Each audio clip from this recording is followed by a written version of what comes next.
opening remarks and welcoming as we get into the next part of the meeting. First, though, I want to introduce who's in the room here with me, and then we'll get into webinar logistics. So, Natalie Mast is here with me, Ken Slowinski, our Chief Counsel, Buchanan Davis, the Policy Advisor from the Governor's Office, Clint Chandler, our Deputy Director, and Carol Ward, our Assistant Deputy Director. So with that, I'm going to turn it, and we also have, I think, online with us staff, Amanda Long Rodriguez and McKenna, who's going to lead us through the webinar logistics. So McKenna, are you ready to do that? Yes, thank you. Hi, everyone. This is McKenna Welsh. I'll be going over the webinar logistics today. Please remain muted when you're not speaking. If you would like to speak, just type your name in the chat and we will call on people throughout the meeting. You may also type your questions or comments directly into the chat if you would like. Just make sure that you include those messages to everyone so that they do not get missed. If you do experience any technical difficulties during this meeting, you can contact the ADWR help desk. Their phone number and email are on this screen, and you can also send me a direct message if you have trouble there. And the meeting conversations in the chat, as well as the meeting itself, will both be recorded. Next slide. So we've been utilizing these Google form questionnaires as another way for stakeholders to provide input on things discussed in our stakeholder meetings. This is the link for today's questionnaire. I'll also put that in the chat box for everybody. Please make sure that you respond by the end of the day on August 31st. So you have 2 weeks to respond. And that's all I have for the webinar logistics. Thank you. Thanks, McKenna. So again, welcome everyone to this breakout meeting of the 5th Management Plans Work Group. So far, we're seeing about 75 or so participants. I'll note that at the last meeting of this group, we had over 400 participants. I did want to start today, again, by briefly mentioning that yesterday, the federal government made a formal announcement that in calendar year 2022, reductions of Colorado River water will kick in for Mexico, Nevada, and Arizona. Arizona is losing 18% of its Colorado River water supplies, largely impacting central Arizona farmers. Nevertheless, another key part of the announcement included the fact that within the drought contingency plan and the 2007 guidelines, the operating criteria for the river, the criteria that set the shortage triggers and the shortage volumes, there was an adaptive management element to the drought contingency plan that we signed in 2019. That is, it's a 2-year outlook, showed Lake Mead falling below elevation 1030, which is getting down to a very unhealthy level. Arizona, California, Nevada, and the Department of Interior would consult to take additional actions to protect Lake Mead from falling to further unhealthy elevations. That trigger was hit yesterday in the 24-month study that was presented by the Bureau of Reclamation. Those 3 states, Arizona, California, Nevada, have had 1 meeting already. We kind of knew this was coming. And we have a series of meetings throughout the fall and a series of meetings throughout the fall with all the 7 states, not just the 3 lower basin states, to address the falling and declining levels that we're seeing at Lake Mead. So this meeting today and this element of our management plan, specifically the golf course industry, again, it's very timely that we're talking about additional conservation. I recognize that many golf courses do not get Central Arizona Project or Colorado River water, but nevertheless, these things all fit together in terms of the actions we need to take, and maybe more importantly, the optics for folks looking to come to Arizona to take benefit of the golf course industry and the tourism industry. They see these kinds of things, and they understand that perhaps if Arizona is dealing with these challenges, it might impact the quality of their tourism experience. We know, and we work with you all and with other sectors to make sure that doesn't happen, and that the tourism experience is still vibrant. And we'll talk a little bit about that tourism experience here later today. So again, I will encourage all of you to give us your views today in this meeting. It is imperative that we hear you. We really view this as the final meeting in terms of laying out what our programmatic elements are, what the conservation requirements are going to be, and moving forward to the adoption of the management plans on the schedule we shared with you several times in the past. So if you could move to the next slide on the agenda, and I'll briefly summarize the agenda. Again, we're in the welcoming phase. I also want to, we also will be talking, and Natalie will be talking about, again, the timeline for the adoption of the management plans. We'll do a quick recap of the public process to date and all of the materials we have posted and opportunities for people to comment, both in the public process and online. We'll talk about item 4, probably the guts of the meeting, the Golf Conservation Program updates.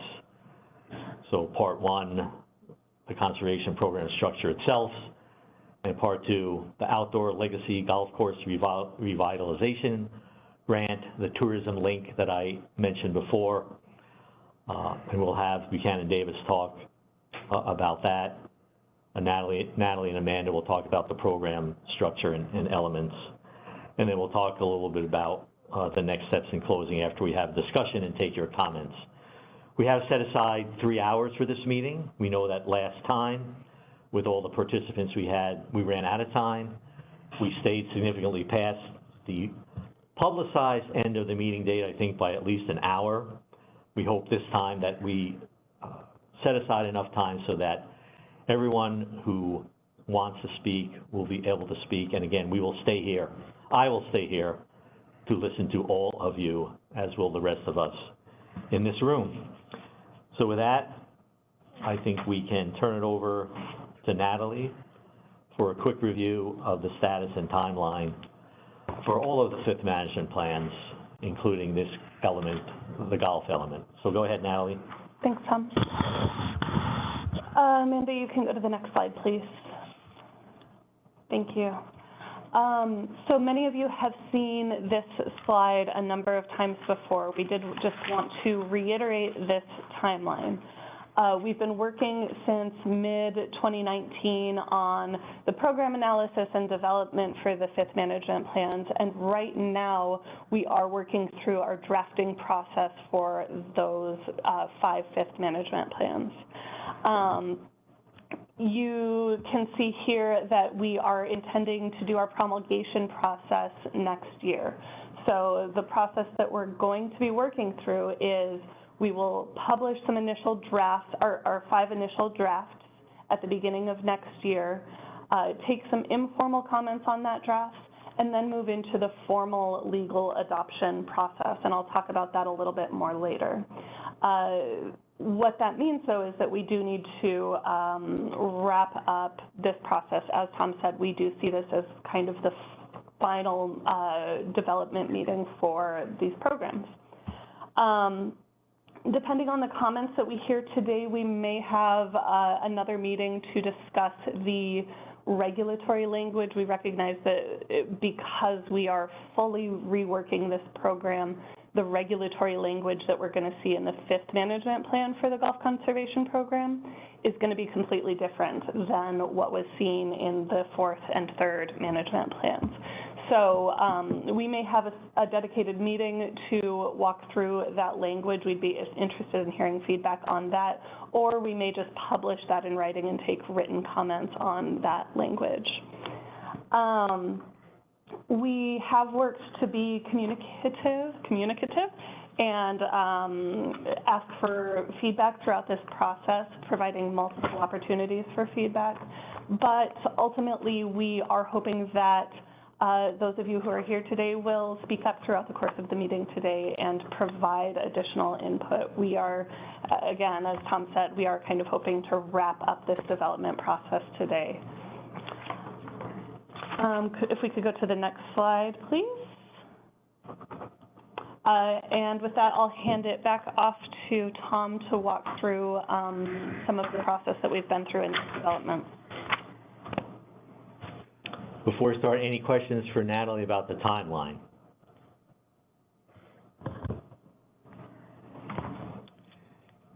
Hearing and seeing none, we will move on to a recap of the previous meetings. So can you move to the next slide, please? So this slide shows basically that we're updating from past meetings.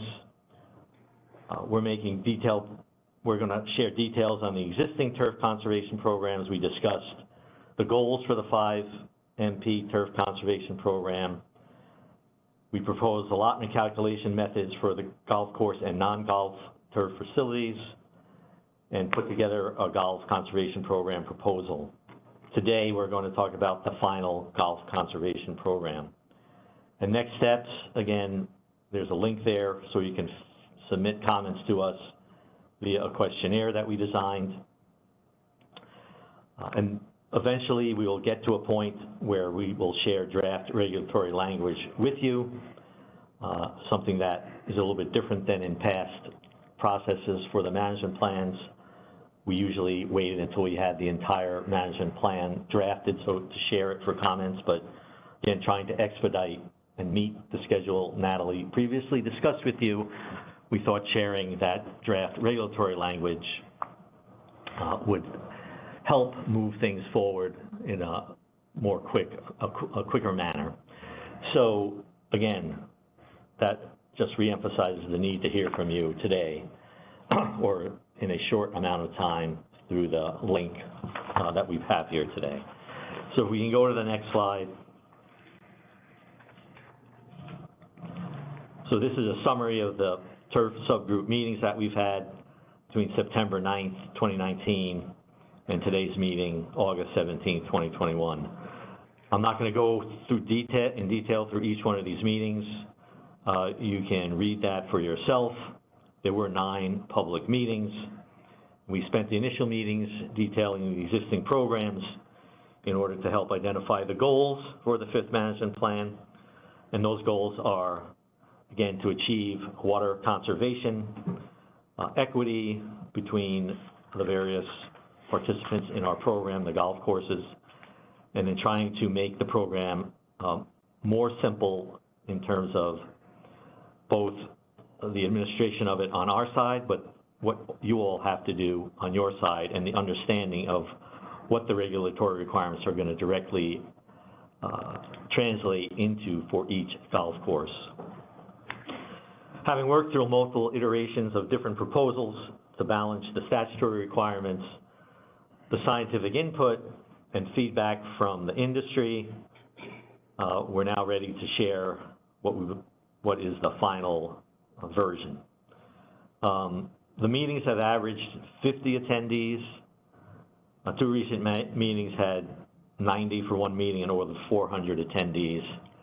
And again, we're back in that 98, I believe is the exact number right now.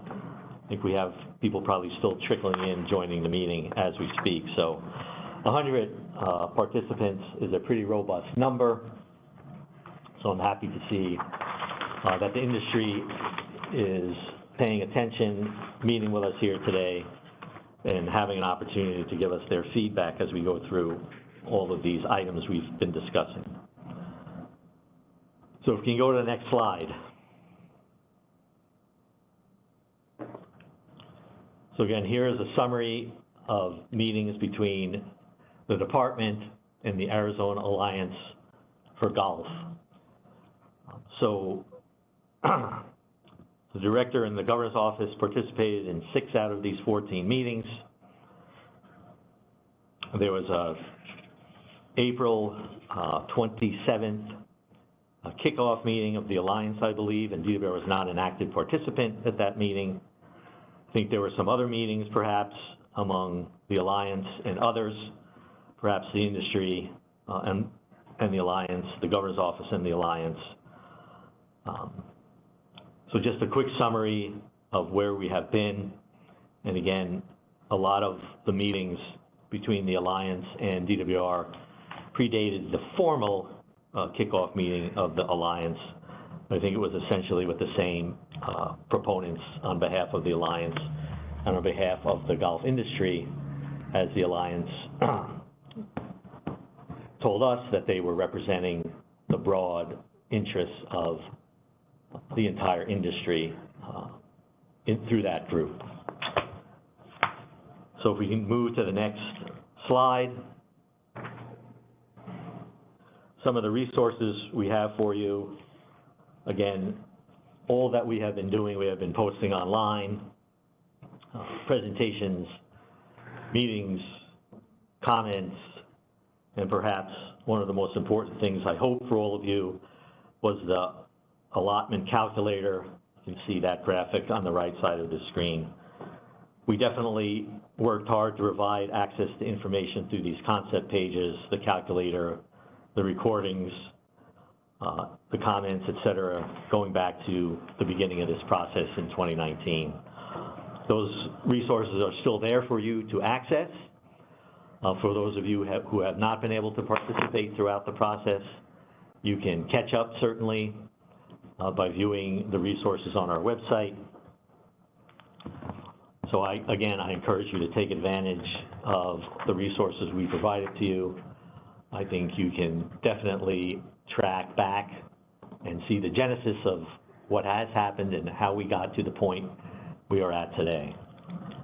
So with that, I'll pause briefly for questions.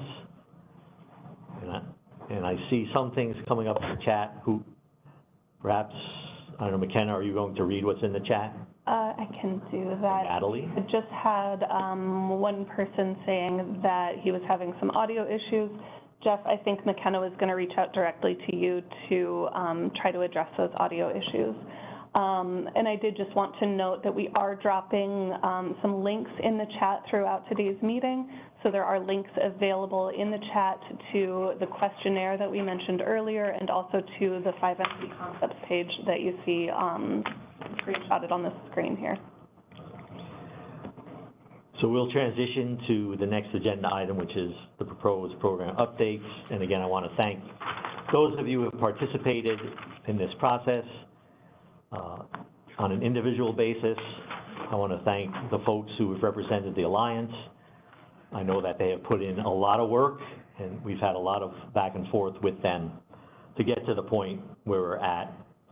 So again, we've taken everything you have said seriously. We've had to review that, again, in relationship to the statutory requirements and the goals that I enumerated earlier. And now we have what I believe is the final outcome that Natalie will go through in detail. So Natalie, go ahead. Okay, thank you, Tom. Amanda, if we could go to the next slide, please. So at the beginning of our process, I mentioned at the beginning of the meeting that we started this process back in 2019. At the beginning of that process, we walked through the existing programs and talked through the issues that we, the department, and also the regulated community had seen with those programs, and set forth these goals that you see on the screen based on the issues that had been seen with the previous program. Most critically here, I want to point out that we do have a statutory requirement in the management plans to design the programs to reduce withdrawals of groundwater. So that increased conservation piece highlighted in gold on this slide has really been our most critical piece here, our guiding principle in developing all of the conservation programs for the 5th management plans. In addition to that, we did want to improve upon the previous program. The previous program was difficult, to say the least. So we wanted to create a program that improved the simplicity of the program to allow it to be understandable and transparent for the regulated community. We wanted to incorporate scientific feedback to make sure that the values that we were using for application rates were realistic. And we also wanted to make sure that the impacts on industry were balanced in a lot of ways to try to recognize the differences between different types of courses. Next slide, please. The design of the program is similar to how it was designed before, where it is an allotment structure. So the components of the allotment calculation are used to establish a total allotment for a given facility. So you can see the components on the right-hand side of this slide. These are the variables that are used in that calculation. What those variables are not, and what this allotment is not, is it's not prescriptive. Just because we use the values associated with those variables, it does not mean that a given facility has to use water in that way. Rather, the total allotment can be used within the facility according to the management strategies at that facility. This is a water budget, so it allows each facility some flexibility in how they manage their total water budget. Additionally, this design has a flex account. So that flex account acknowledges some variability in things like weather, allowing facilities to make up for an overage in one year by using a little bit less in following years. Next slide, please. We also wanted to touch today on the applicability of these requirements, since we did hear some confusion about those requirements in previous meetings. So we wanted to be really clear about who these requirements apply to. The management plans, the regulatory authority in the management plans is based in groundwater. So what that means is that a facility who uses any drop of groundwater, any amount of groundwater in a given year is subject to these requirements. We sometimes refer to that in a shorthand as the one drop rule. If you use a single drop of groundwater, your total water use is regulated under the management plan's requirements. You can see on the right-hand side here that those courses who use groundwater, their compliance is calculated using a stacking methodology. I'll explain this a little bit more in a subsequent slide.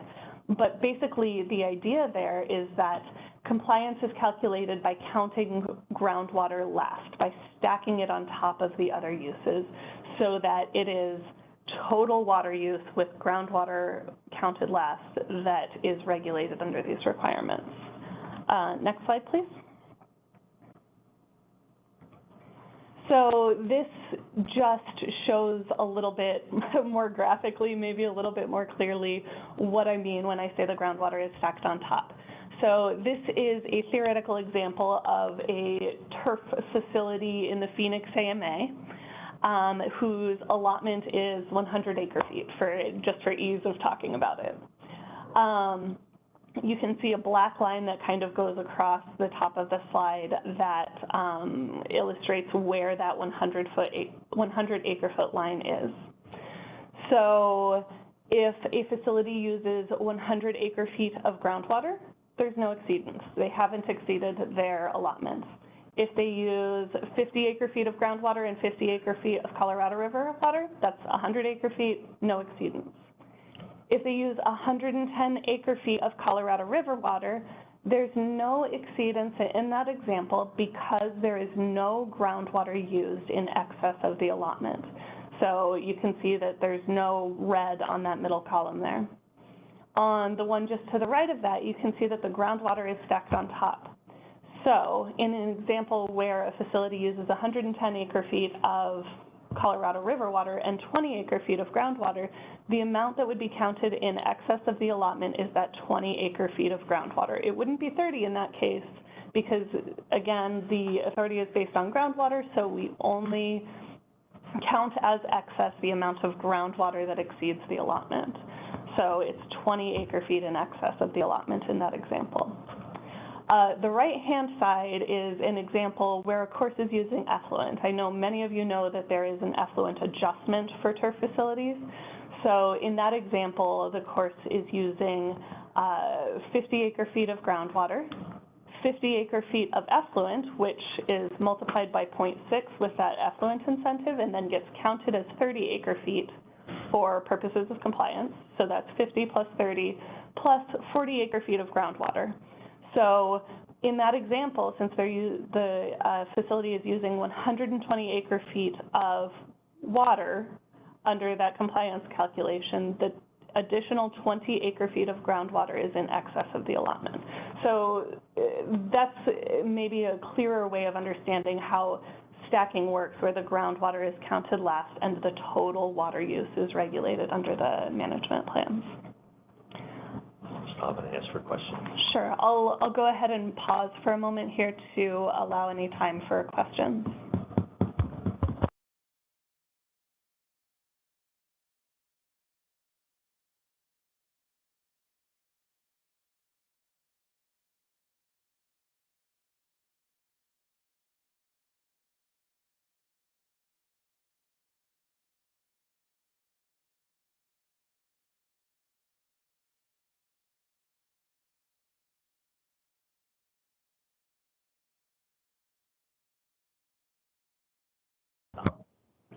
All right, I'm not seeing any questions in the chat. Oh, just kidding. So Jim Kaus says, what happens to your allotment if you don't use any groundwater? Does it increase that year? So thanks for that question, Jim. And to kind of clarify, that example might kind of fit in the middle column example here, where the allotment doesn't change. The allotment doesn't change based on what type of water you use. It's kind of the enforceability of that allotment that changes. So if you use 100% Colorado River water or effluent or something like that, the allotment doesn't change, but there's no, when we look at compliance, there's no exceedance of the allotment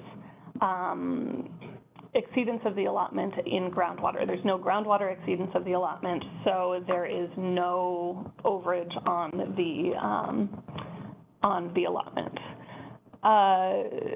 So Jim also asked, does the flex bank change? No. So in years that groundwater is not used, the flex account is not adjusted. So it would functionally be kind of frozen for that year.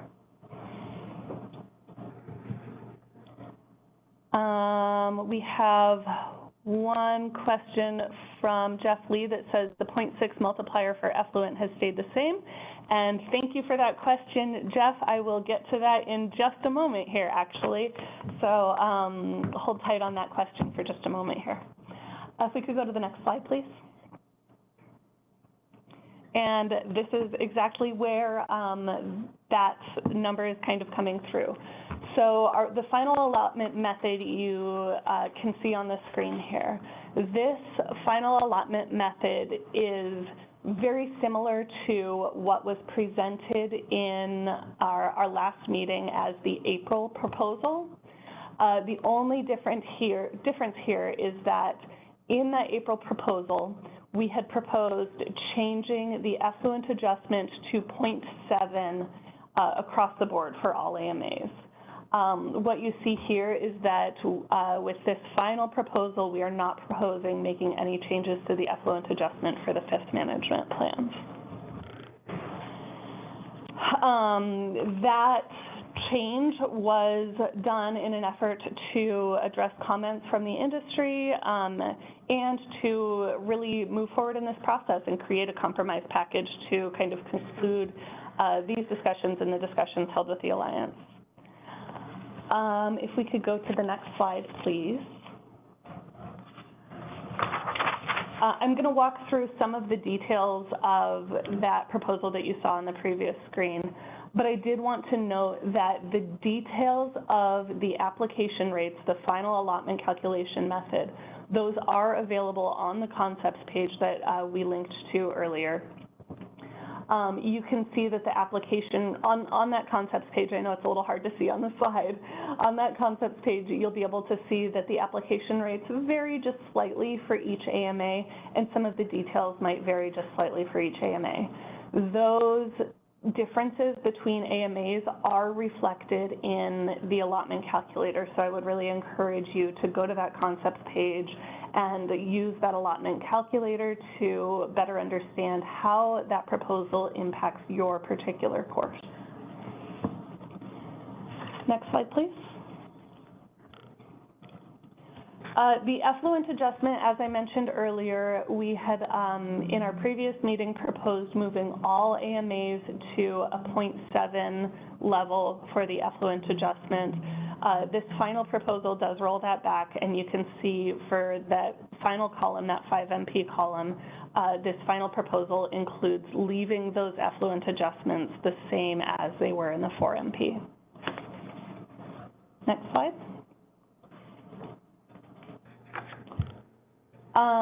This final slide is not different than what we've presented in previous meetings, but we wanted to cover this again because it's been a while since we talked about it.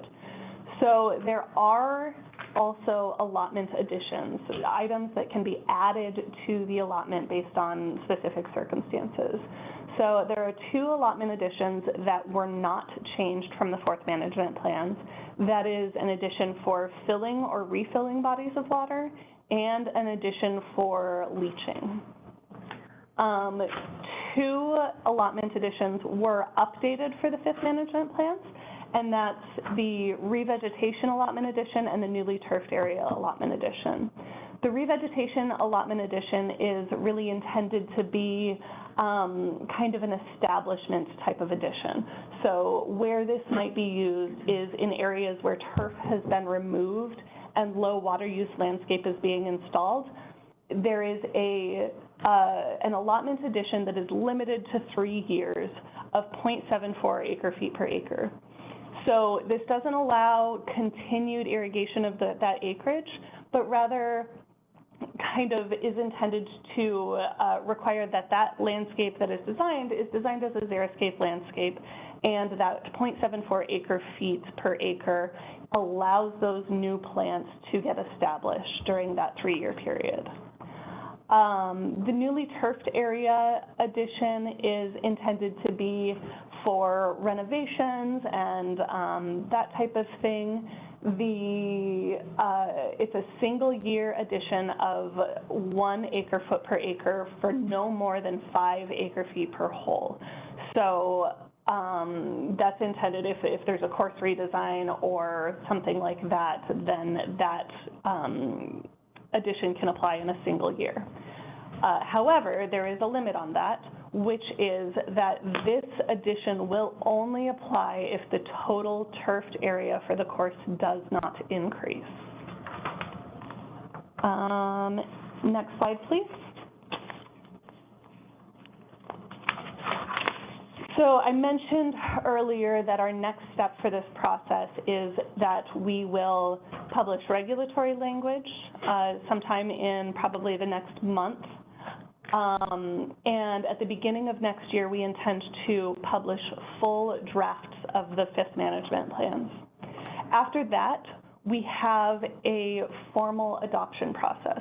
So we'll take informal comments on those initial drafts that we publish, and then as we start this formal adoption process, we'll publish updated drafts based on those informal comments. And that formal adoption process has a formal comment period and a hearing associated with it. So the point that I really want to make here is that there are still additional points for public feedback and comment throughout this process, throughout the adoption of those plans. We are intending to adopt all 5 of those plans by the end of next year, by the end of 2022. And the last step in that adoption process is a noticing step. So we send notices to all facilities, to all rights holders in each AMA. If you could go to the next slide, please. Within 90 days of those notices, there is an application that can be made regarding those conservation requirements. Administrative reviews and variances are kind of in recognition that a single conservation program is not going to necessarily work in every situation. So what these do is they provide a mechanism for individual facilities to apply for a change to their conservation requirements that differs from the standard management plan requirements.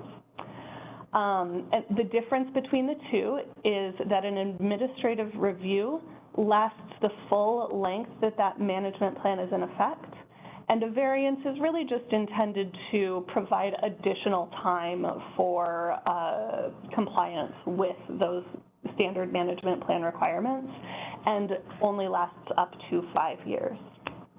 I do want to note that the 90-day time frame here is statutory, so that is not something that we have any flexibility around.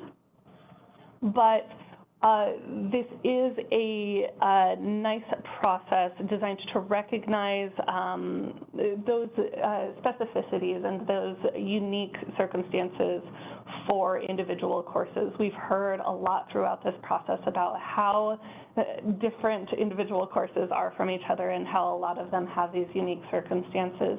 So we do have this process in place, a statutory structure in place for this process to allow for consideration of those unique circumstances.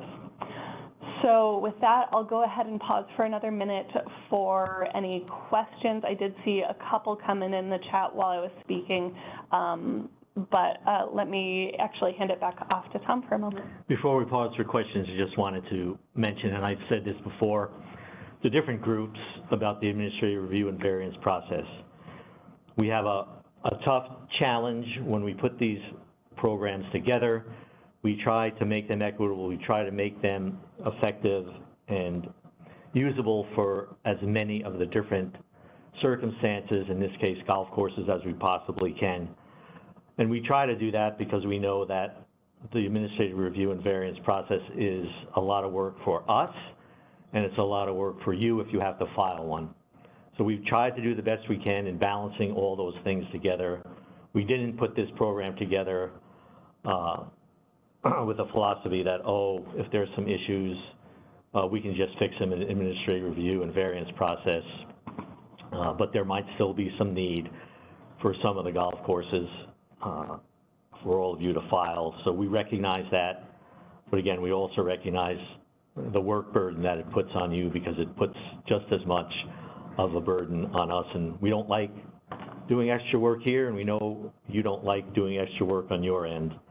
But again, we've kind of tried to do the best we can in balancing all these things together. So I guess now, Natalie, we can pause for additional questions, and I see some things popping up in the chat already. Yes, I'll go ahead and pause for a moment to allow additional time for folks to put any comments in the chat, and then we will start working our way through those.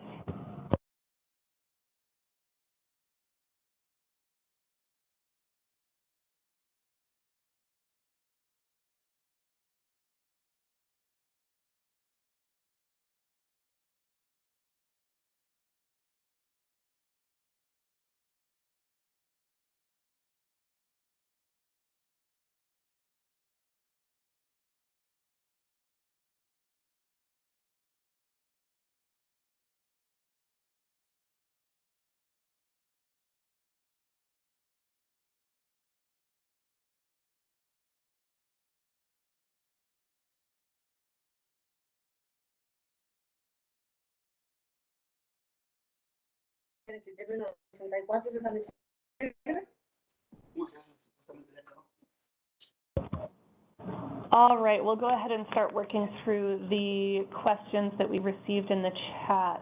I have a question here from Michelle Van Clausen that says, I am looking at pre-1984 courses that have acres of turf to be removed between houses. It appears that ADWR is proposing to limit the amount available for low water use landscaping. If turf is removed, how does ADWR's proposal allow golf course to address homeowners' concerns about changing acres of turf to acres of no water use, i.e. gravel only between houses? Will there be a variance rule? Thank you for that question, Michelle. So it's important in this structure, obviously, that we meet our statutory requirement of achieving or designing the programs to reduce withdrawals of groundwater. So that was, in terms of the calculations here, that was a main thing that we needed to make sure the structure was a net reduction in those total allotments. In terms of the low water use landscaping and any variances, obviously, as you can see on the screen here, there is a process for administrative review and variance. And those courses could potentially be eligible for that establishment addition or revegetation addition that I mentioned earlier that allows them to do some watering on a 3-year basis to establish xeriscape type landscape, which can be much more nicely designed than just gravel. It's just a matter of designing that landscape to use plants that are xeriscape and establishing those plants using that revegetation addition. May I make a comment in response? Sure, thanks. I don't think that the variance or administrative review process are sufficient to address pre-1984 golf courses because they have established acreage. They're in between houses in many cases, and the acreage is not going away. And you're not going to be putting natural desert around old golf courses. So I think we should have no limit on the amount of low water use landscaping that replaces turf for older golf courses. And I think they should get an allotment for that amount. That's still a reduction because you're still taking out turf, but you need to replace it with something that will be acceptable to homeowners. That's all I have.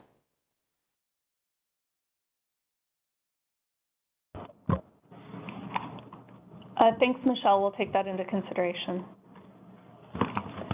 The next question that we have in the chat here is from Jeff Lee. He says, is the leaching amount still based on water quality or is it based on the soil salinity?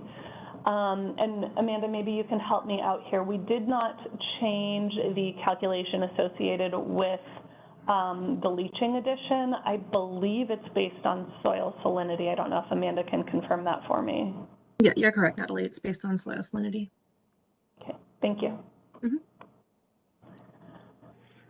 Next in line, we have Alex Arboleda, who would like to make some comments. Alex?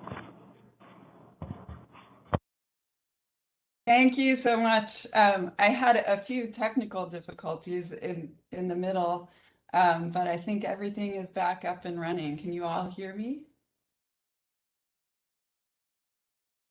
Yes, sounds good. Hear you, Alex. Okay, good. Well, first of all, I want to thank Director Bushowski as well as DWR staff for all of the work, time, effort, energy that you've put into developing this program and meeting with stakeholders, including us. I represent McCormick Ranch Golf Club, and we want to make some comments today. We're very concerned that the department has decided to go with the April proposal, which has the most significant reductions for larger golf courses. The proposed fifth management plan turf program, we believe, threatens the viability of Arizona's historic golf courses by significantly curtailing their water supplies, and it's not consistent with reasonable economic return. It's not feasible and is contrary to the groundwater code. The groundwater code expressly requires that DWR's conservation requirements for golf courses be consistent with reasonable economic return and feasible. ADWR's previous 4 management plans implemented a gradual incremental reduction in allotments over time that allowed courses to adapt by investing in more efficient irrigation systems and reducing turf, among other things. For the fifth management plan, however, DWR has a different strategy, and rather than gradual incremental reductions, it will give up to 16% more water to certain golf courses by taking up to 24% of the water away from other golf courses. This approach provides a strategic advantage for some courses and a disadvantage for others.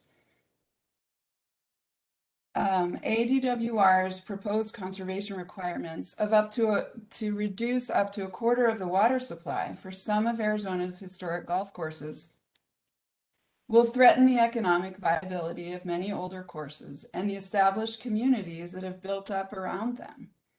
And it will also force golf clubs to make very difficult water management decisions, which could have negative economic as well as environmental impacts on surrounding communities that rely on tourism and recreation. The proposal to reduce allotments for some golf courses by up to 24%, while increasing allotments for other courses by up to 16%, we believe is arbitrary, targeting courses that were designed and constructed prior to the groundwater code and prior to the first management plan conservation requirements, imposes the burden on courses that didn't have knowledge and notice of conservation requirements when they were designed and built. The result is a turf program that benefits some courses at the expense of others. And if any increase in allotment is justified under the law to make corrections in the turf program, it must be applied equitably to all courses. This doesn't seem like the time to be increasing allotments at the expense of some courses.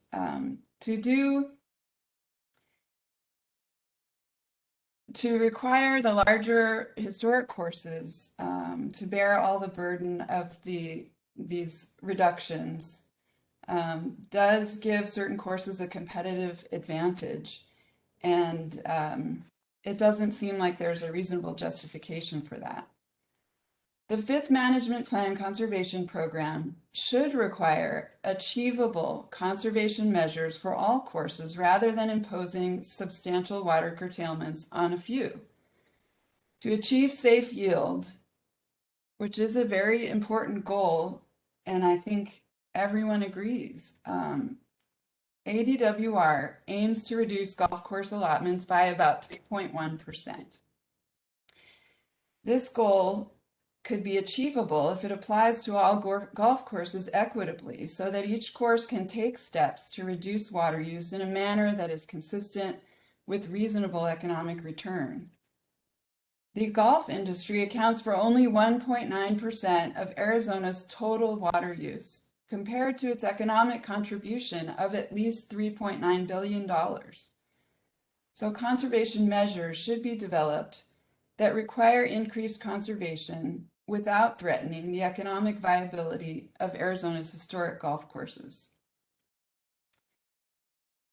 And those are all my comments for now. I may have more later. Thank you.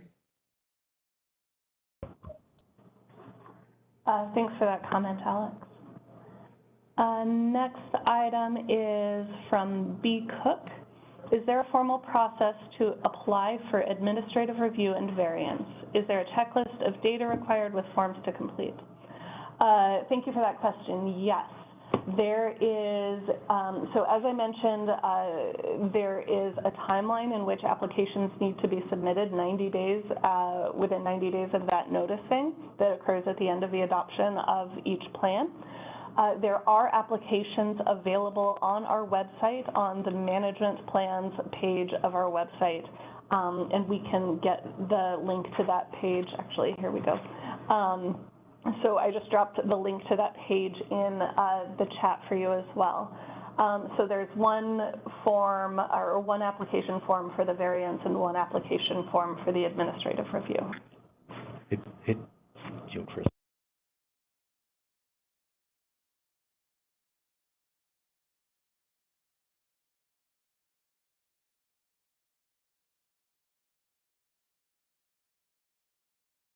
to.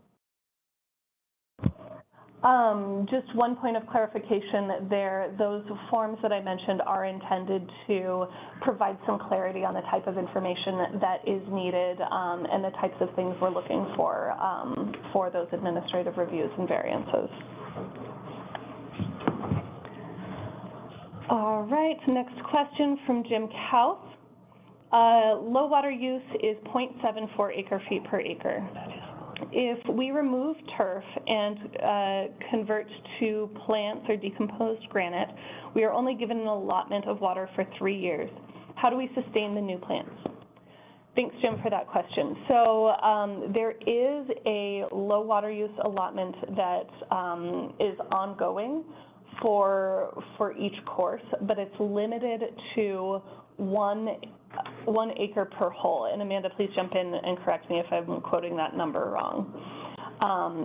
So beyond that 1 acre per hole or 18 acres for an 18-hole golf course, that's what we're talking about when we're talking about the revegetation addition. So there's a permanent allotment for that 1 acre per hole of 0.74 acre-feet per acre for low water use plants. And there's a temporary addition for establishing xeriscape landscape using that revegetation addition, and that's the piece that only lasts 3 years. So hopefully that helps to clarify a little bit there. All right, and that is all I see in terms of questions there. We will have some additional time for questions and comments a little bit later on in the presentation. So feel free to continue putting things in the chat and we'll work through them a little bit later in the presentation. So for now, we will move on and I'll hand things back to Tom to introduce the next piece. Thanks, Natalie. The next agenda item is the Outdoor Legacy Golf Course Revitalization Grant Program. Buchanan Davis, who is the policy advisor for the Governor's Office for Natural Resources, is going to lead us through that. I do want to point out, Buchanan has been in the job since August 2nd. Buchanan has been briefed by my staff and me on the discussions we've had over the many months with all of you and with the industry. But Buchanan did not have the benefit of sitting through any of the meetings that we listed out for you previously. So he's got a steep learning curve. Keep that in mind as you ask him some easy questions after he goes through the grant program. It is much different having lived through the meetings and the comments than coming in cold in terms of your level of understanding, even though we've spent significant time with Buchanan getting him up to speed. So with that, I will turn this over to Buchanan. I appreciate that, Director. I do know that there's been a lot of work that's been done over the last couple of years on these, and tough issues have been addressed, and recognize that what we're doing here has real-world consequences, and grateful for all the work that's been done. Yeah, please don't quiz me on all the particulars on the ins and outs, but all the conversations that have happened. But I am grateful that efforts have been made on all sides to work towards solutions. As you all and the department were working through fifth management plans, the Governor's Office and the Arizona Office of Tourism also we're working on another program, a grant program that really in tandem with the work that's been done here. And as the state recovers from the economic effects of COVID, and as we work to conserve water, we have introduced the Legacy Golf Course Revitalization Program that will provide assistance to these older golf courses to implement water conservation infrastructure updates that will make them more sustainable. We know that courses have an important economic contribution to the state, and we hope that this can be a tool in the toolbox to facilitate some of that water conservation and course modernization. We can go to the slide. Next slide. And here you can, there's a website that you can go look at. You can go look at the application. You can go look at some of the guidelines and whatnot. And there's some presentations up there that kind of go through this grant application. You can, we can go to the next slide. Maybe we can put some of those links or go back to it if we need to. I dropped it in the chat. Some of the criteria includes courses that are 1986 or older and 18-hole courses over 90 acres. We're looking for projects that focus on conservation and reducing dependence on water resources. Eligible courses can apply for assistance up to $15,000 per acre over 90 acres, up to a maximum of $105,000.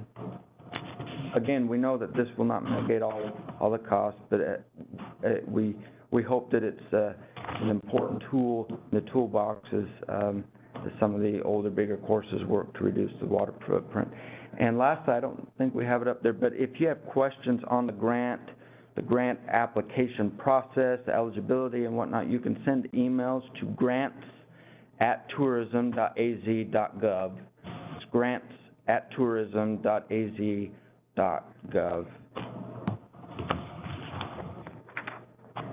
And that is live now. You can go on, click that link, and go through that process, see the application, and see some of the eligibility requirements. It's on the Arizona Department of Tourism's website. That's what I had. Thanks. We'll go ahead and pause here to take any questions at this point.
All right, so we have a question here from Michelle Van Quassem. It says, would the department consider adding to its table an additional allocation category for pre-1984 courses for low water use for any acreage replaced in addition to the 1 acre per hole? Thanks for that question, Michelle. I think that goes back to kind of the same response I gave earlier about really designing this structure around making sure that the structure has conservation built into it, that the total allotments are reducing with each subsequent management plan. And also kind of back to the point that the total allotments can be used by the facility in the way that they see fit. So it is a calculation that they could choose to use that water on low water use acreage. There's an establishment or that revegetation addition that could be used to allow plants to be established in order to not use water going forward. I think at this point, and maybe Tom can disagree with me here, I think at this point we can certainly take that comment into consideration, but I don't believe there's space in the conservation numbers that we're looking at to include that type of addition at this point. So Michelle, I'll also just add that the total reduction of 3.1% is a pretty modest number when you think about all that is happening with our water resource management challenges in the state of Arizona, with the drier and hotter future we're all expecting, and raising the conservation bar as we move forward in time. And so I kind of agree with Natalie that we're at a pretty small reduction overall in the water use, and to say yes to a proposal means we're going to have to reduce that total reduction to an even greater degree. And we had lots of debate about what that number should be, a bigger number, a smaller number. We settled on this number. It fits together with the entire program, fits together with the revitalization grant program. And I think my gut reaction is probably the answer to your question is no. Thank you, Director Bushatsky. If I might reply, I think that there are courses out there where there are acres and acres of turf that are way more than you'd ever put in a golf course today. They were installed that way originally a long time ago, and there will be a significant savings from changing turf into low water use landscaping. But to go to those homeowners and say, you will now be surrounded by, 4 or 5 acres of gravel that we might be able to water for 3 years is going to be a huge problem for all of those homeowners along the golf courses.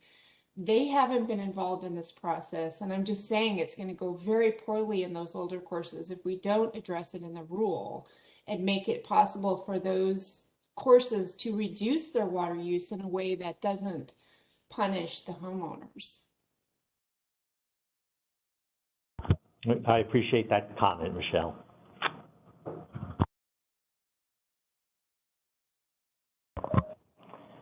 We have a question here from Ryan that says, can you explain how, if we have a flood zone on our course, how that will affect the 90 acres and the water usage?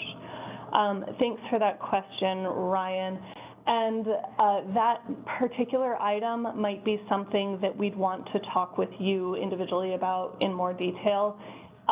We've heard of at least one other instance of this where it might make sense for that kind of unique circumstance to, for that course to apply for an administrative review. I have, next in line is Alex Arboleda, who would like to make another comment about the grant program. Alex? Thank you.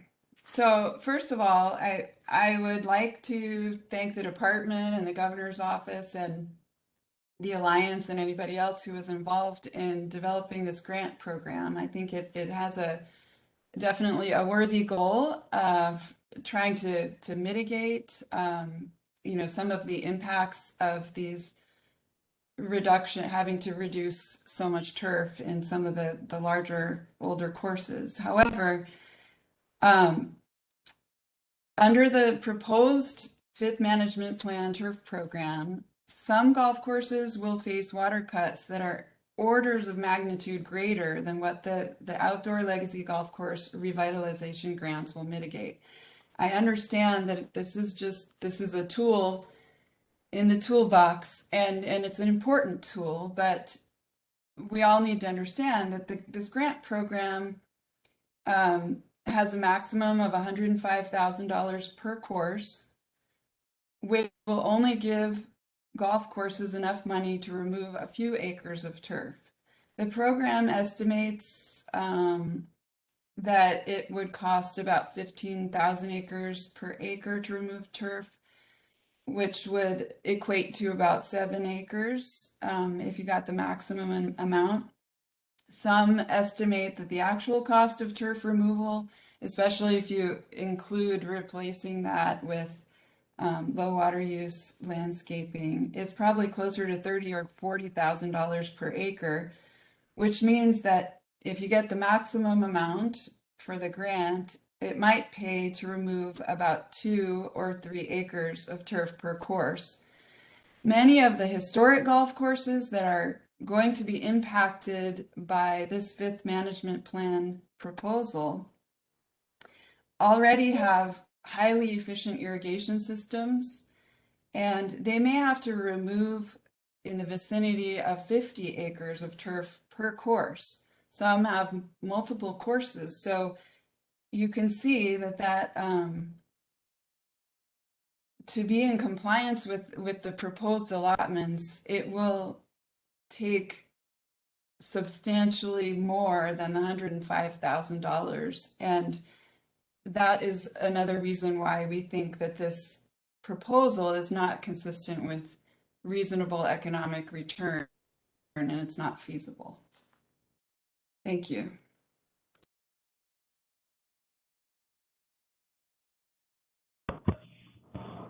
Thank you, Alex. So the next comment that we have here is from B. Cook. His question is, with multiple courses, can we apply for each course? And that's a really good question. I am not sure exactly what the details are for how the Office of Tourism will be determining what is a separate entity and that sort of thing. I would encourage you to reach out to that grants@tourism.az.gov email address to get those types of, that type of clarifying information.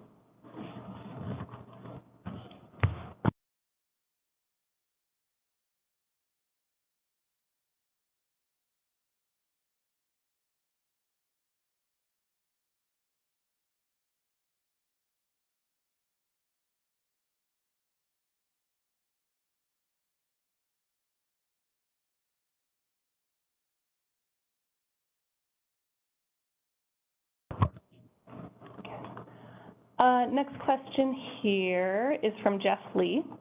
Will there be any opportunity for projects funded through the GUAC? So what Jeff's referring to here is the Water Management Assistance Program funds. Tom, I don't know if you want to speak to that or if you want me to take that one. So I'll respond to that, and I actually love that kind of creative thinking, and I think the Augmentation and Conservation Assistance Grant Fund through the GUACs is intended, obviously, to be assigned to projects that do create additional conservation.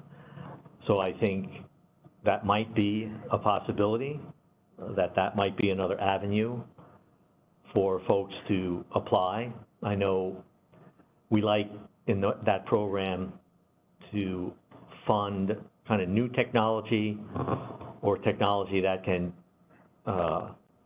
be transferred to other places once kind of the proof of concept is made with some of that money.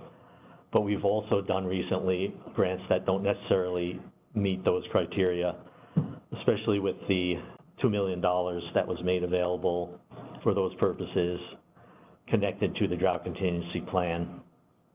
Most of that money, if not all of that money, is accounted for, but I think the AMAs will be willing, the DWR AMA staff will be willing to look at that and potentially entertain applications and work with the GUACs in terms of the recommendation process that we work through with the GUACs when we get applications for those grants. So we'll definitely look at that some more and see if there's a way we can make that available, of course, assuming we have some money to do that.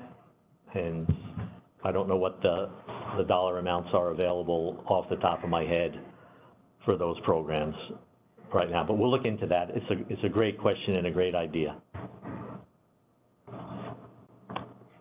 Thanks for that, Jeff.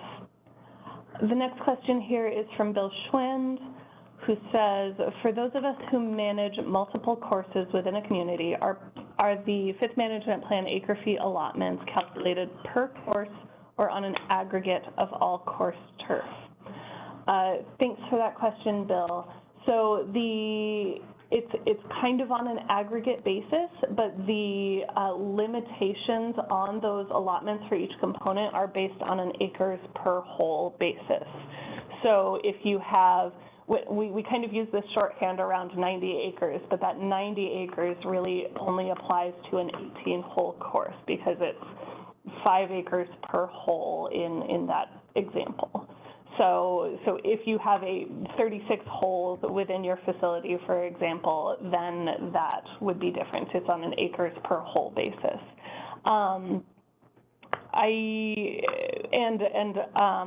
Bill, we can also work with you specifically if you have more detailed questions about what your allotment is going to be under the fourth and fifth management plans. I know there's some particularities specifically with Sun City, so there might be some additional discussion to be had there.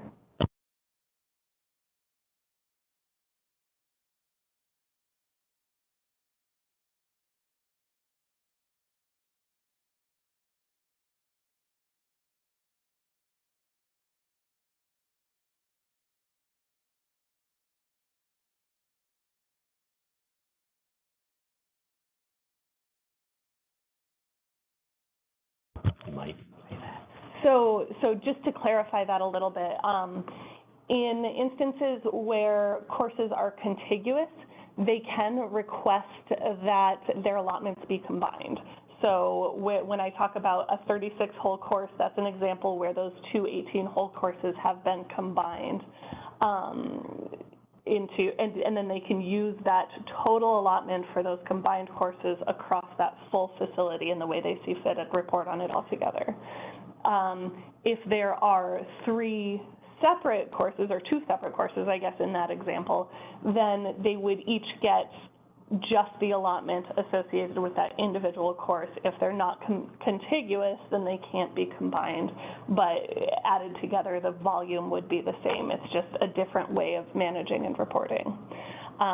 There's some confusing details there, and I appreciate those of you who've already reached out to us to help clarify some of those particularities for your courses.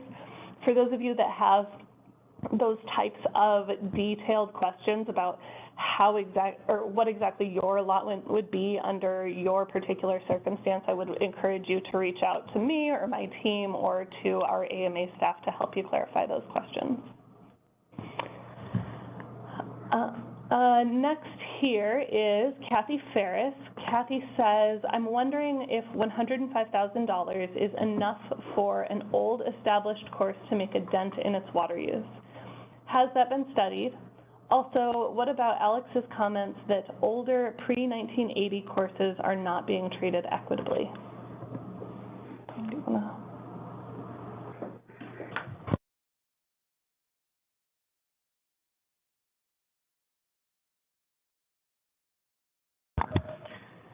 So Kathy, I'm not sure that the program is robust enough to address all of the acres that might be removed, as Alex alluded to in her comments.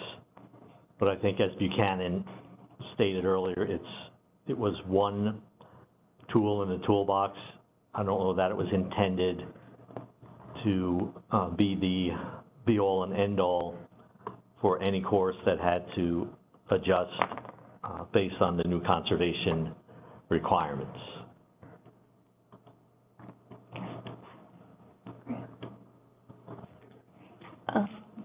Okay, sorry, let me make sure I'm going in order here. Next question is from Jim Cow. I need you to clarify that the low water use allotment is based on a maximum of 18 acres per course, which would make the maximum allotment only 13.32 acre feet.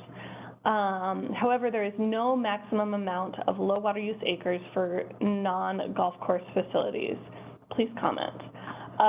That's correct, Jim. So 18 acres per course, assuming an 18-hole course. Again, those acreages are all based on the number of holes. So it would be 36 acres for a 36-hole course.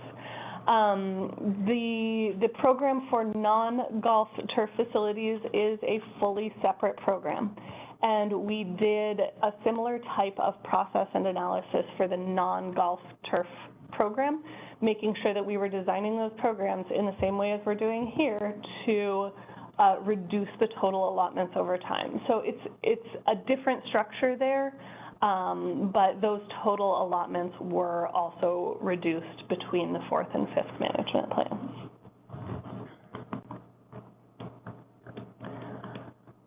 Jan X says, as the general manager of Sun City golf courses, which were built prior to 1984, the amount of turf that needs to be reduced is significant.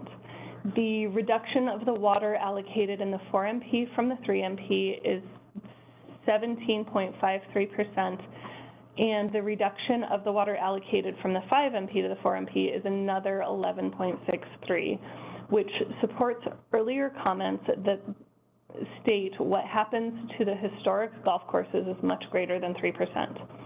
We really need some long-term variance in water allocation for low water use for turf removal. The value of homeowner properties will be greatly affected by such a large reduction of turf and their properties with only enough water for 18 acres out of potentially 100 acres of turf converted to low water use landscaping. Are you aware of any options we may have to solve this significant issue for our homeowners and golf courses?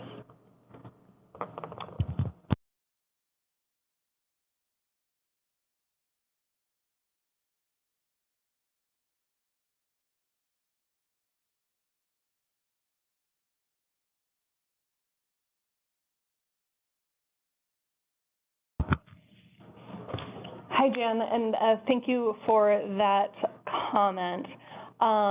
So maybe one thing to note here is that this plan would, under the timeline presented earlier, these requirements would go into effect in 2025. Additionally, for those very large courses, those who are seeing significant cuts, there would be options in terms of applying for a variance to allow for additional time to comply. Like I mentioned earlier, those can last up to an additional 5 years. Or for an administrative review if you feel like there is a particular circumstance on those courses that would justify a change to those conservation requirements. So the next question here is from Rory Van Pocky. Rory says, is there any other private or public entities that might be able to help courses with the cost of turf reduction? I believe that this program is a good first step in the right direction. Thanks for that question, Rory. I don't know of any others beyond what we've mentioned here today between this revitalization grant and the Water Management Assistance Program. But if there are others out there who know of any other opportunities like that, we would certainly be happy to compile and share that type of information.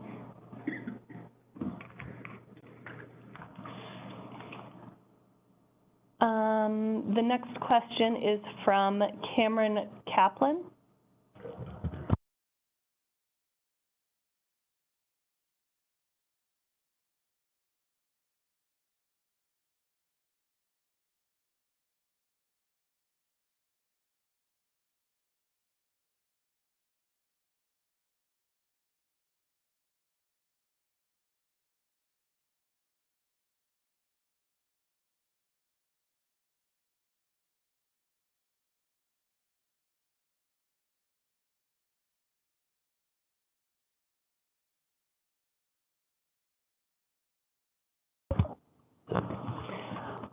So just to follow up on Rory's question here, I know we have a number of folks from industry, Cactus and Pine, USGA, various parts of the industry here today.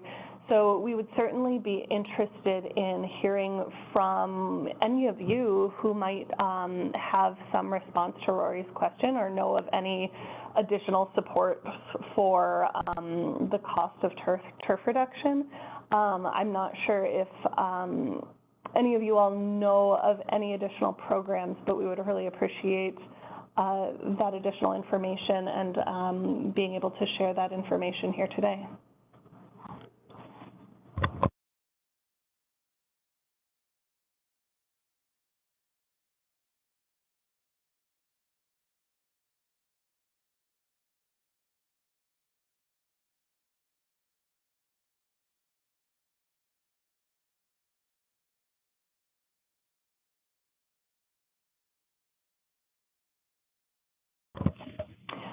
All right, the next item here is from Cameron Kaplan. Cameron says, can you please go back to Kathy's clarifying question regarding Alex's comments on the inequity of some courses getting more water and others seeing these large reductions? Is this true? So first, it is true that some courses will be getting more water and some courses will be getting less under the allotment structure.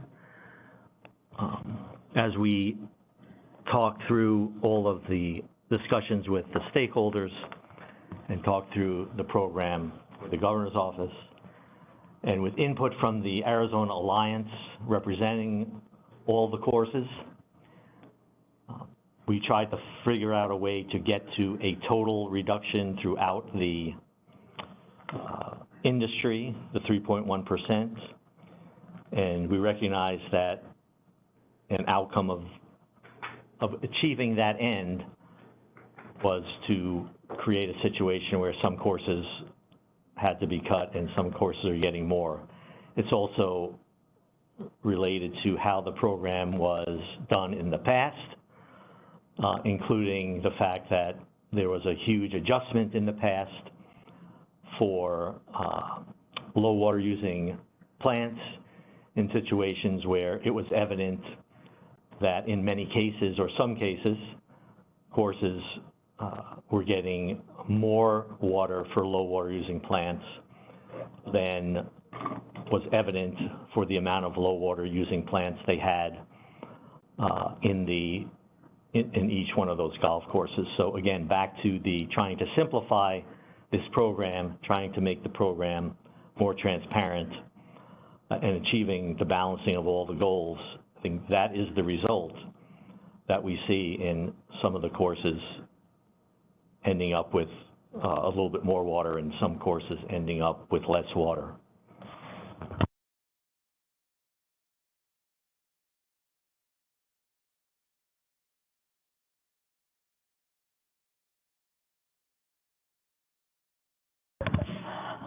All right, the next item we have here is from Jeff Lee, who says possibly Bureau of Reclamation grants for funding. Thanks, Jeff. I'm not sure about the specifics of what might be available there, but perhaps that's something we or other folks can look into. Thanks. Rob Collins would like to make a comment. Go ahead, Rob. Thank you. Yeah, I just wanted to comment. I participated for this, oh gosh, I guess the last year and a half with many meetings, and I appreciate what I think what's been achieved with the department. There's no question there's been a lot of work done, and you know, some of the early discussions centered on that 90-acre mark, and you know, the third management plan, nearly 30 years old, distinguished older courses and newer courses, and it was based on 90 acres. And so that, you know, that part of it certainly is not anything new. It's been around for a long time. And I think that makes a big difference in the way we look at things. There have been a number of golf courses over the years that have renovated and reduced turf and things like that. And that's made a big difference. The fact that we have an administrative review and variance process also, I think, helps with you know, getting through this process in terms of turf reduction. You know, in many of those meetings, we talked about having a glide path for large acreage courses, and having managed a large acreage course for 26 years, I know how difficult these transitions are. I've been through many projects focused on water and reducing our turf acreage and whatnot. And finally, the grant process was a big surprise to me. I didn't see that coming, and I think it's wonderful. And it's not, you know, it's not going to relieve all of the pain, obviously, but it's a fantastic gesture to maybe create momentum and help golf courses begin to reduce their turf acreage. Coupled with an administrative review, they probably have that glide path that they're looking for to get through this turf reduction process. Thank you.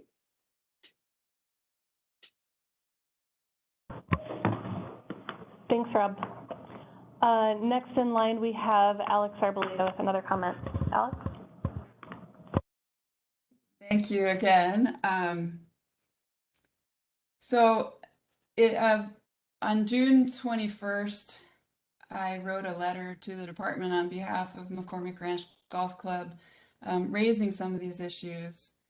And one of the things I requested in that letter is that ADWR consider forming a turf advisory committee for the fifth management plan with representation from all types of golf courses. I did a little research, and in the first, second, and third management plans, we had a turf advisory committee, and there were specific representatives from the golf community who had different kinds of courses that would be impacted in different ways, so that all of the different voices were heard. And I think this was a good process. I understand, what's happened over the years, and it took a long time to get to the fourth management plan, and we had budget cut years and all of that. So that the fourth management plan did not have that process, but I think it's a good process. And I do recognize that we've been in a pandemic, and the department has done a really excellent job of having these public meetings that anybody can attend and speak at. And the Golf Alliance has met with the department, but I don't think the Golf Alliance is the equivalent of a turf advisory committee in terms of representing all the different stakeholders. And so that's one concern with now the proposal that we're seeing has such a significant impact on these older historic courses. And essentially with the department having this 3.1% reduction as its goal, we have a limited pot of water. And so if you have increases in one place, you have to have decreases in another place. If the department can't increase the overall bucket of water. And so I guess my question is, at this time, why is the department providing increases to some courses allotments of 16%, up to 16%? I know they vary. And then decreases for others of up to 24%.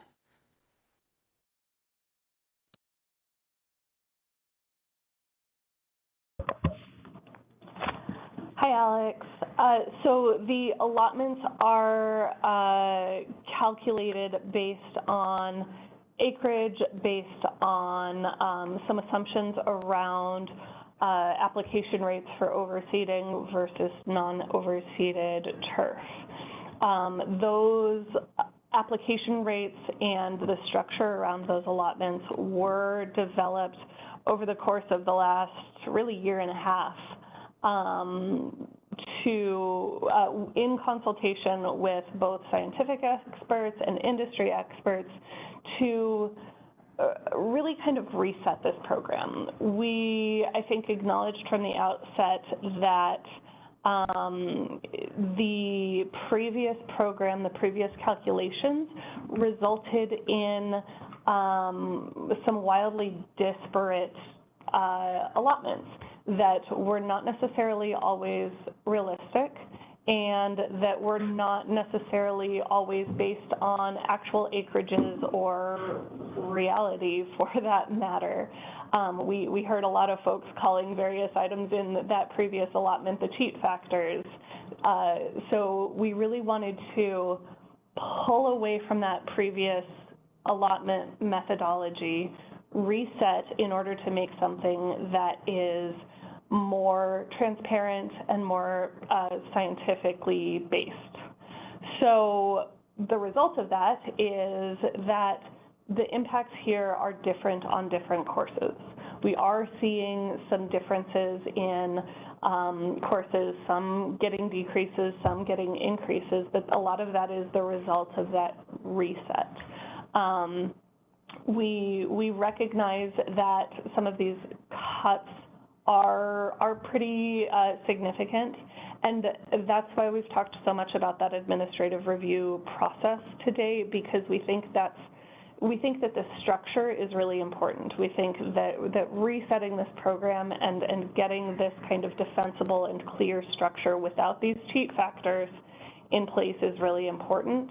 And we want to take the time to work with the individual courses who are concerned about their allotments for the fifth management plans through that administrative review process to make sure that we're implementing something that is doable.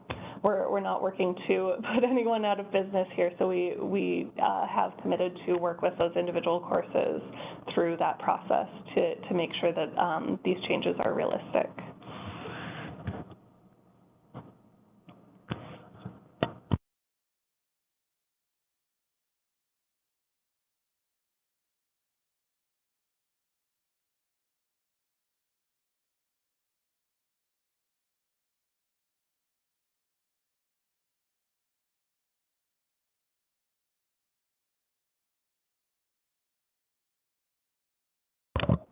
The next question that we have here comes from Jan Eck. If we have contiguous courses that are not combined, how do we request from ADWR to combine these courses, and whom should this request be sent? Thanks, Jan, for that question. So that would be handled by our AMA staff. Our industrial planner is Nick Redendo. I think you have interacted with him in the past, but I'll make sure we drop his email address into the chat here. What we'll do is look at the specifics of those courses and basically create a structure in our database to add those two allotments together. So that would be something that we would work with you on an individual basis on. The next item here is from Mark Woodward, who would like to make some comments. Go ahead, Mark. Thank you very much. I appreciate it. I just want to tag on a little bit to Rob Collins' comments. Obviously, we appreciate the department's willingness and the governor's office willingness to work with us as an industry on all these issues. This is certainly a step in the right direction.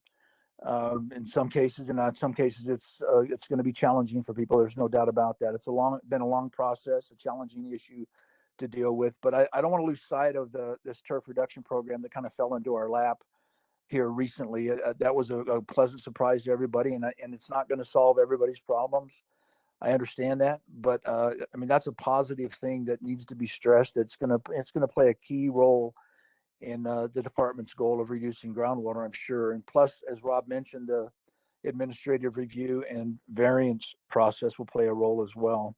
I mean, I get this is going to present challenges to large golf courses. We're hearing a lot of comments about that from the people that have large golf courses. There's no doubt about it. But I think it'll push us to continue to be innovative and creative as an industry as we move forward. And golf is, as somebody mentioned earlier, golf uses such a small amount of water in comparison to other industries in the state.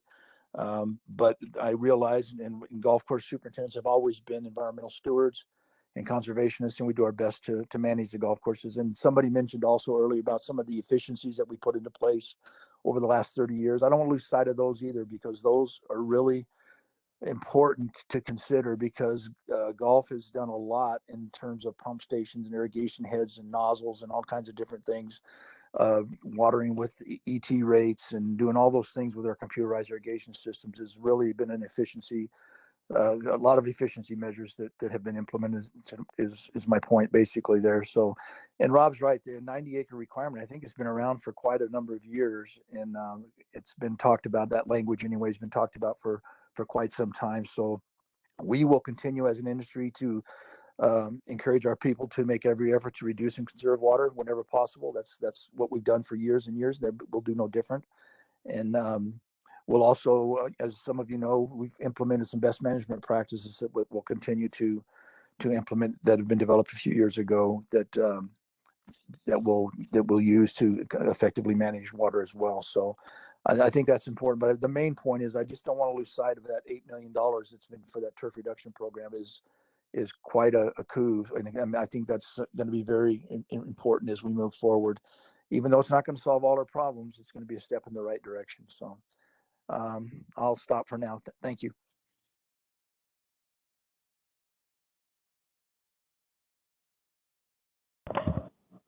Thanks, Mark. Next item, we have Jan Eck. In response to Rob Collins' comments, Sun City has spent over $1 million already in turf reduction. However, with 8 golf courses, there are millions more to be spent, and we are willing to do that in time.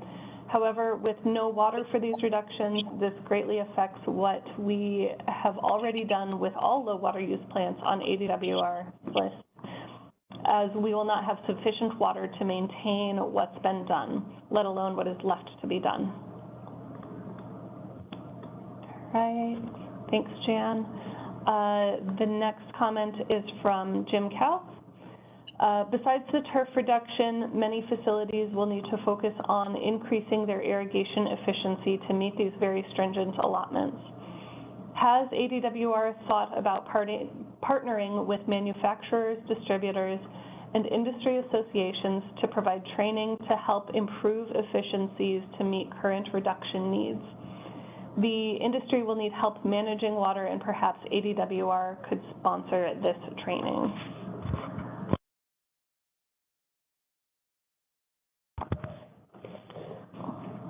So this is Director Wachowski, and I would just say we would be happy to partner with the golf industry who has the expertise to do that training.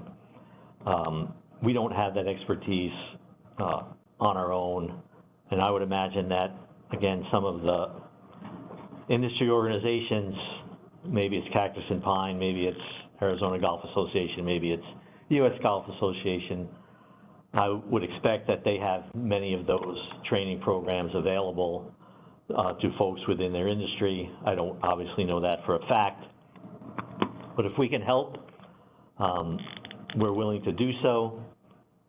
If there's a cost for some of the training modules that might be available to the industry, I will consider looking at my budget to see if I can free up some money to do that.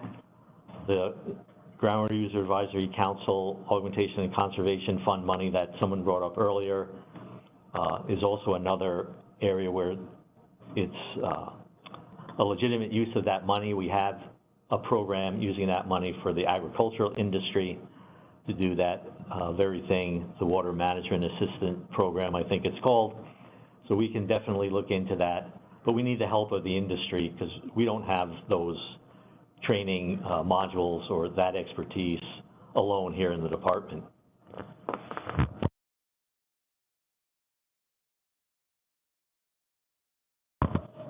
Thanks, Tom, and thanks, Jim. Next question here, or comment here from Michelle Van Clausen. I may have misheard the director's comment about the Arizona Alliance as the representative of the golf communities, but just wanted to clarify that the Arizona Alliance does not represent all golf courses.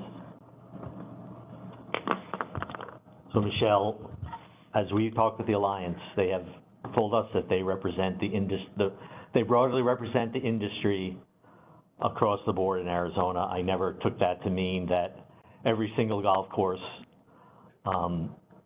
was part of the Alliance or that they represented the specific interests of every single golf course. But I'm just relaying to you what they told us as we worked with them.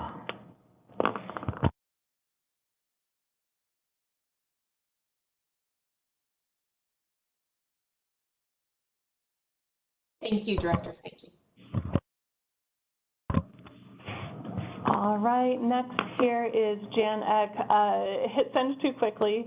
Our only solution is an administrative review that allows us a variance for these excessive desert landscaped areas. We appreciate this option. Can we meet with ADWR now to prepare for the 5MP administrative review plan? Yes, Jan, that is an option. We've actually done this in several other cases where we have conversations with folks ahead of time related to their administrative reviews for an updated, for a new plan that we expect to be adopted. So we would be glad to schedule those meetings with you and talk through the details of that potential administrative review. And part of that for me, this is Director Bishotsky, is in the spirit of making sure that the exact information we need is going to come to the department to manage the expectations. And again, in the spirit of reducing your workload and reducing our workload, we do those kind of, I'll call them kind of pre-application type meetings. We do them in many of our programs to try to lessen the bureaucratic burden on the industry. So we'll be happy to do so, and we can't obviously make a final decision in that process, but happy to make it as simple and as accurate and as minimal workload for both sides as we possibly can.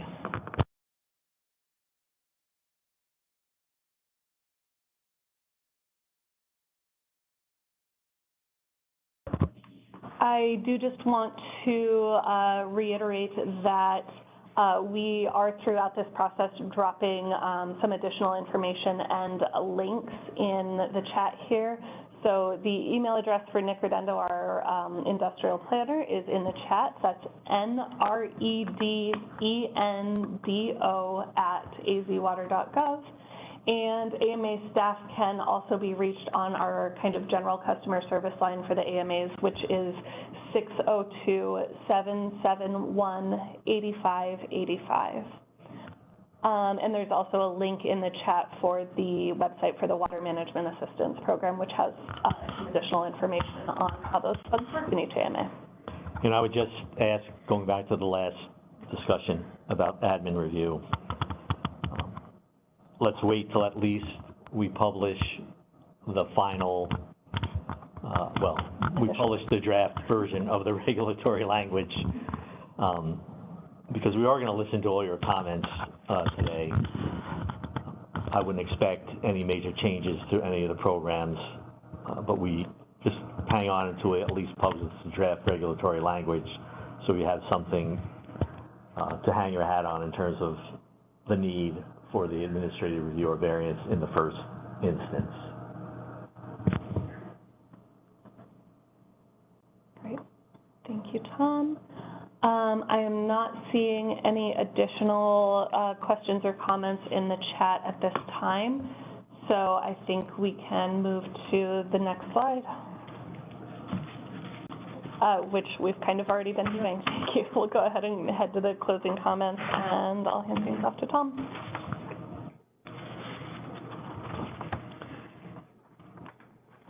So again, thanks everyone for, I think, what have been a robust discussion and comments today. If we can go to the next slide.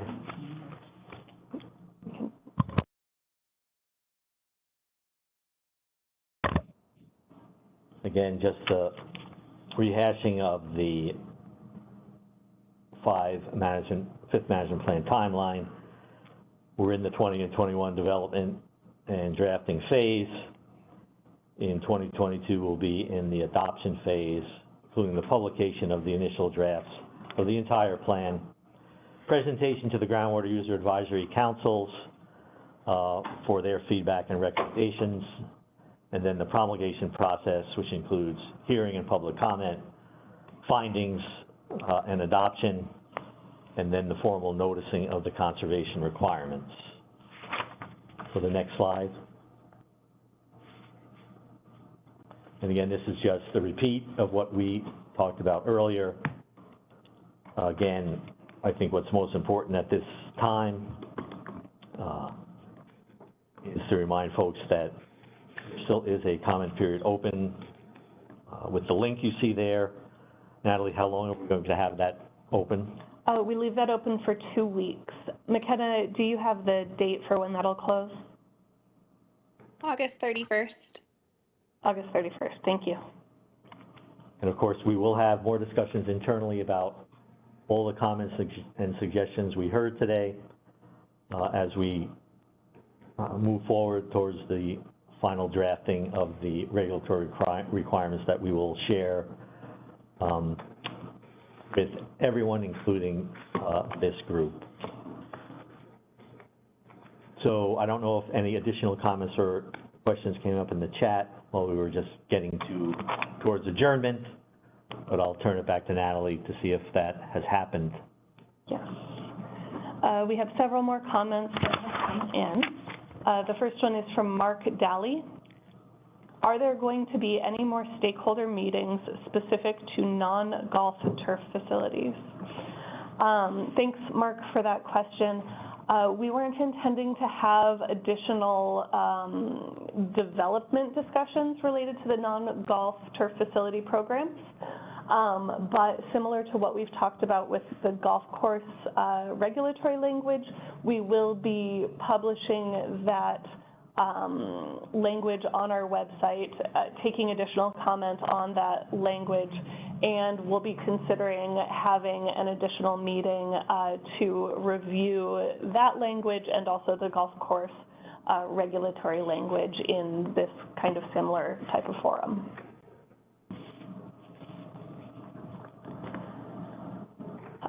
Next, we have from Jan Eck. It is important to note that with Sun City West, and McCormick Ranch, that is 17 golf courses not included in the Alliance.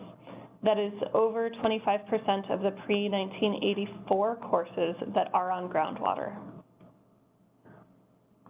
Thanks, Jan. Jim Kaust says, the big elephant in the room is the groundwater crisis. Will the director please inform us as to the urgency in regards to groundwater? Recent basin sweep data and the state's concerns. Nobody is talking about the real concerns. So I don't have off the top of my head the results of the recent basin sweeps and the groundwater level maps, but we've certainly seen in some parts of in some of the active management areas, declining groundwater levels, or when you project out future groundwater availability for things like the Assured Water Supply Program, projecting out the availability of those groundwater supplies for the Assured Water Supply Program, situations where new applications or no uses for that purpose are not available because of the unmet demand showing in the modeling out for some amounts of time. So again, I don't know that we are in a crisis mode. If you are a developer in Pinal County, you can no longer rely on groundwater as your source of supply with the replenishment being done on the back end. I know that they consider that to be a crisis. For folks living in their homes, there's not a crisis because of the Assured Water Supply Program and other programs ensuring that those water supplies were going to be there for 100 years. But we've been allocating groundwater under various programs to the agricultural community, to the industrial community that includes golf courses, to the municipalities, to the developers through the Assured Water Supply Program since essentially 1980. And in all cases, in all AMAs, groundwater is a finite supply. And you don't have to look at the water level maps, you don't have to look at the sweep information.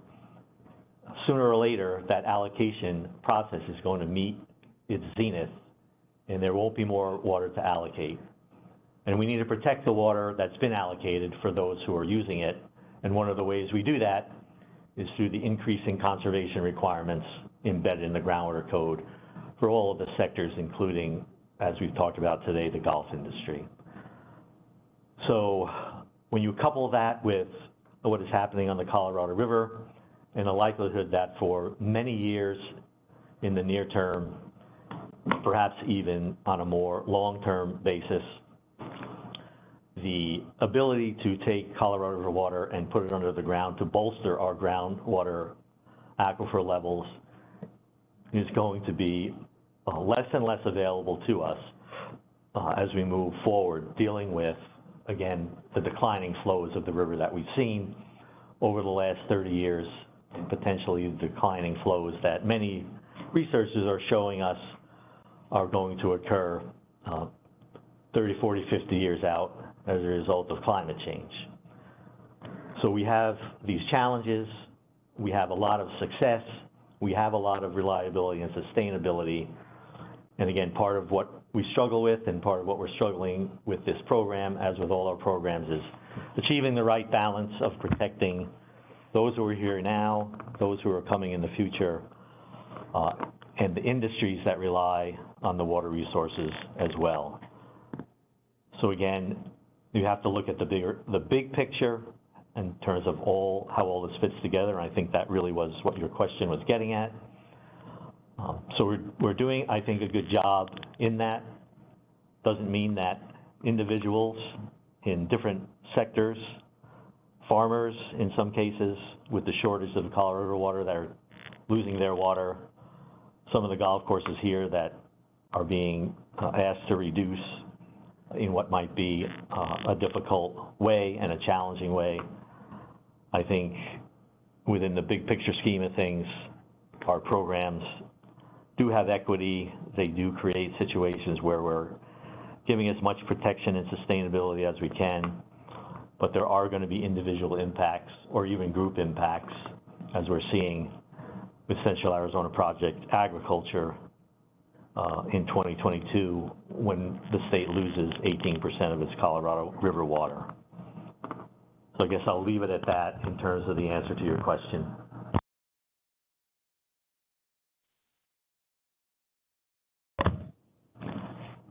The next comment we have here is from Katie Prendergast, who says, happy to clarify the role of the Alliance if helpful. Katie, go ahead. Thank you, Natalie. Katie Prendergast on behalf of the Arizona Alliance for Golf. The Alliance is made up of a broad cross-section of industry organizations and other associations, and we have worked to try to be a voice across that spectrum of industry. While we don't claim to represent every single user or course in the state, we have a large umbrella and would welcome any participation and involvement from anybody on the call today. I'd just like to say that, we're really grateful for the work of ADWR and appreciate the department's willingness to work with a broad cross-section of industry. We have a wide and diverse group of golf courses in Arizona, and I think, the ADWR's team's willingness to work on a plan that accomplishes a reduction in groundwater use while still recognizing the disparate footprints that exist is appreciated. I would just note, I think when we talk about equity, it's important to remember the context of the vast spectrum of courses that exist. We have courses that were built with an extraordinarily small footprint, and then we have older courses that were developed before 1984 and have a much larger turf footprint. And so applying an equitable cut across the board does not have equitable impacts. And tailoring a program in the way that the department has done that addresses those unique differences is important. The development of this program really finds the areas for the greatest opportunity for groundwater savings, and pairing it with the grant fund that will provide a tool for groundwater footprints to defray those costs associated with turf removal is significant. We know that this plan will challenge golf courses and that it's not perfect, but we also know that the establishment of the turf reduction grant program, combined with the variance and administrative review process that's been discussed today, I think will provide, some assistance. I recognize that this is a challenge in creating regulations for a diverse group, and certainly, recognize the department's statutory mandate in that realm as well. I would just echo Mark Woodward's earlier comments and say that we will continue to be good stewards of Arizona's water supply and actively participate in water reduction conversations. We'll continue to be at the table for these discussions and want to continue to work in partnership with ADWR. We know that these are difficult times, and it's more important than ever to work collaboratively and creatively. So thank you for the work and the discussion today.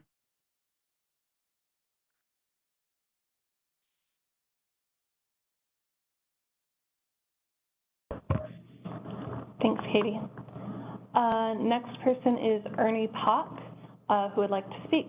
Ernie, go ahead.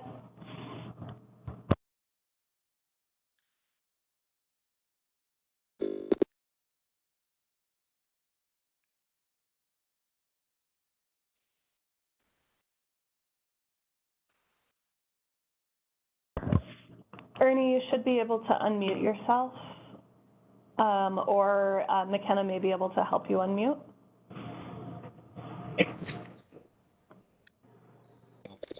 I'm Ernie Pock. I've been doing golf course management for about 30 years. I'm also a third generation golf course superintendent. So I'm really proud of everybody's work on looking at conservational ways to manage the tough challenges that we have with the state. I've been glad to work with the ADWR, and I'm really happy that we have avenues to help the larger golf courses, with their challenges in the next 5 to 10 years. It's not going to get better with our water situation in the state. I think we've done a tremendous job in looking at all avenues and what's best for the game of golf. I think sometimes we get hung up too much with the turf, and we're trying to protect the game of golf, which of course is in return a $3.9 billion industry for the state. So I'm really happy with everybody's work that we've done. I know that there's definitely some challenges that we're going to have in the next 3 to 5 years with the large golf courses trying to get to meet the requirements. But I think as a turf manager for many years and my family doing this for many years in the state of Arizona, I think we've come a long ways on how we've managed water in the state. And I'm really proud of the Arizona Alliance with everybody that's involved with that to help protect the game of golf in Arizona.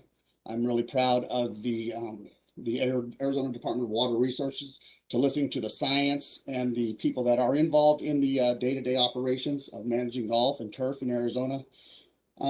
So I'm really proud. I know that we have some challenges, and we're going to have some challenges. There's some difficult challenges, but I think as an association and the state, I think we're going to be able to get through all of this. That's really all I had to say. I'm just really proud with the entire process.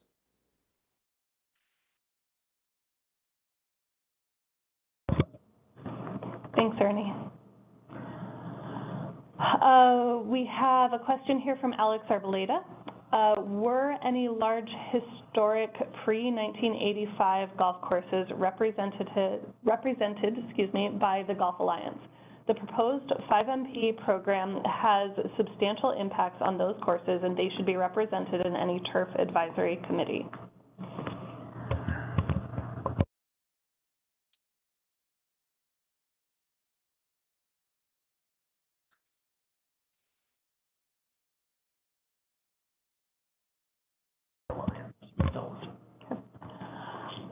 Thanks for that question, Alex.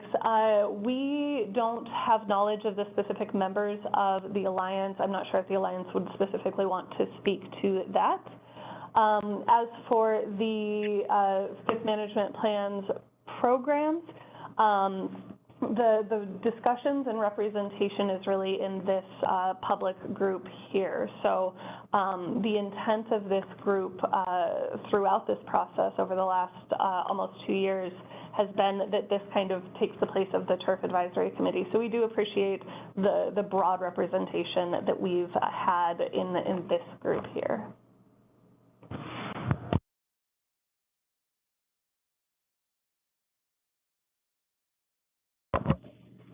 The next item here is Bree Kenny would like to speak. Bree, go ahead.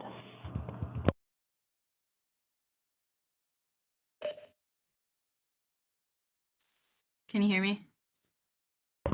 Yes, go ahead. Okay.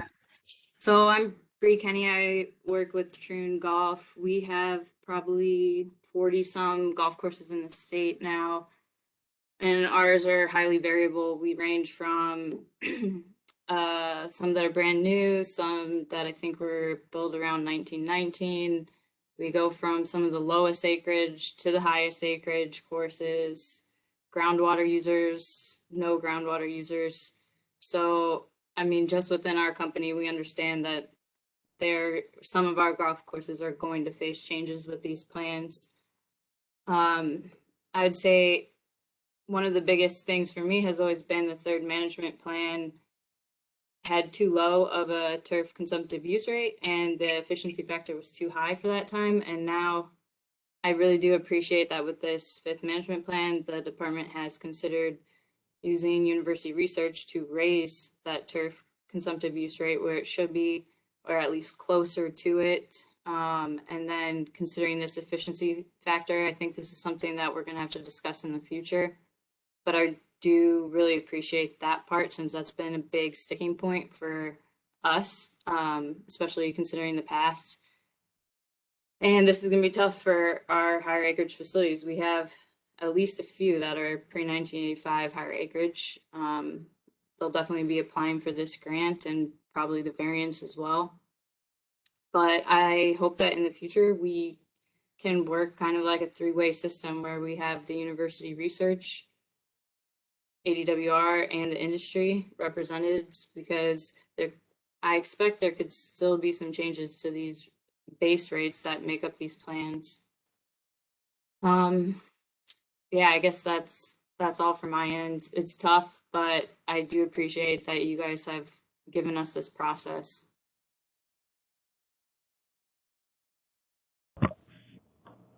Thanks, Bree. We can pause for just another moment. We've been having some comments kind of slowly trickle in, so we'll pause for 1 minute here to allow any last comments to come in before we wrap up the meeting today.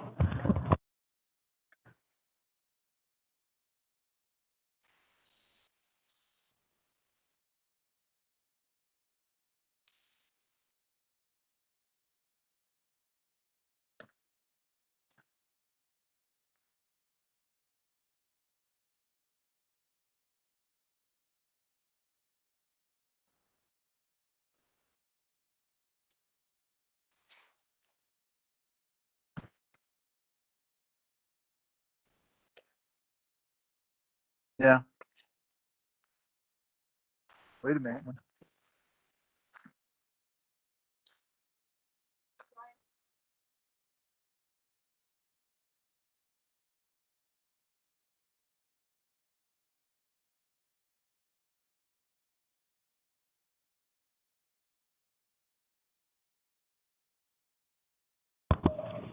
All right, we're not seeing any other comments coming in right now, so I think we'll go ahead and close out the meeting. Tom?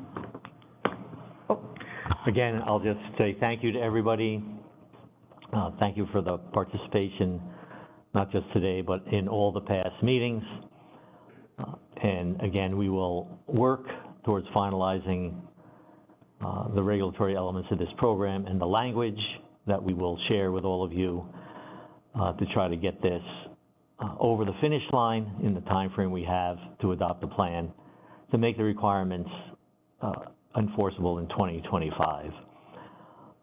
Appreciate all of the comments about some of the tough road ahead that some of the golf courses are going to be facing. And again, willing to work where we can with you on educational opportunities for the efficiencies and how to run and manage systems, again, in concert with those organizations who have that expertise. Happy to work with all of you who might be looking at potentially filing for admin review or variances and get a leg up on that after we have the regulatory language draft presented to all of you. And appreciate the recognition in a lot of the comments today about the water challenges facing Arizona. We want to maintain that sustainability. We want to maintain the quality of life that we all enjoy here. And those of you who don't know this, I am a golfer. I love playing golf. It is the one thing that I do outside of work, other than my two granddaughters. So I have a great affinity for the industry. They provided me lots of joy. Going back to my first real job was caddying in 1969 at the Bethpage State Park Golf Courses, a venue where the U.S. Open has been held in the past. So I have a long history with golf and really appreciate what golf can provide to those individuals who enjoy it. So with that, I'm going to adjourn the meeting and thank everyone again for participating.